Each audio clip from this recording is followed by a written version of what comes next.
বুঝতে। অমরের চরিত্রে আমি টানার জন্য দই দই ভালো দই। দইওয়ালা, দইওয়ালা, ও দইওয়ালা, ডাকছো কেন? দই কিনবে? কেমন করে কিনবো? আমার তো পয়সা নেই। কেমন ছেলে তুমি? কিনবে না তো আমার বেলা বয়ে দাও কেন? আমি যদি তোমার সঙ্গে চলে যেতে পারতাম তো যেতাম। আমার সঙ্গে? হ্যাঁ, তুমি যে কত দূর থেকে হাঁটতে হাঁটতে চলে যাচ্ছ, শুনে আমার মন কেমন করছে। বাবা, তুমি এখানে বসে কি করছো? কবিরাজ আমাকে বাইরে বেরোতে বারণ করেছে, তাই আমি সারাদিন এখানেই বসে থাকি। আহা, বাচ্চা তোমার কি হয়েছে?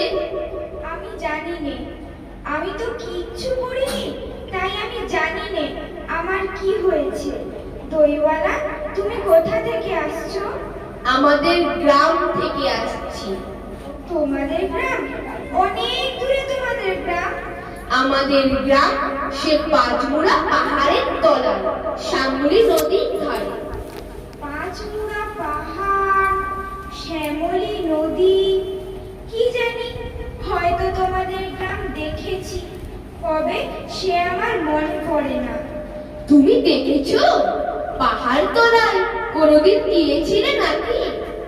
না, কোনোদিন যাইনি, কিন্তু আমার মনে হয় যেন আমি দেখেছি। অনেক পুরনো কালে খুব বড় বড় গাছের তলায় তোমাদের গ্রাম, একটি লাল রঙের রাস্তার ধারে না? ঠিক বলেছো বাবা। সেখানে পাহাড়ের গায়ে সব গরু চড়ে বেড়াচ্ছে। কি আশ্চর্য! ঠিক বলছো, আমাদের গ্রামে গরু চড়ে বই কি, খুব চড়ে।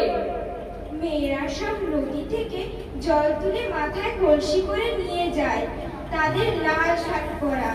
বাহ বাহ, ঠিক কথা। আমাদের সব গয়লা পাড়ার মেয়েরা নদী থেকে জল তুলে নিয়ে যায়। তারা যে সবাই লাল শাড়ি পরে তা নয়। কিন্তু বাবা, তুমি নিশ্চয়ই কোনদিন সেখানে বেড়াতে গিয়েছিলে। সত্যি বলছি দইওয়ালা, আমি একদিনও যাইনি। কবিরাজ যেদিন আমাকে বাইরে বেরোতে বলবে, সেদিন তুমি নিয়ে যাবে তোমাদের গ্রামে? যাবো বই কি বাবা, খুব নিয়ে যাবো। আমাকে তোমার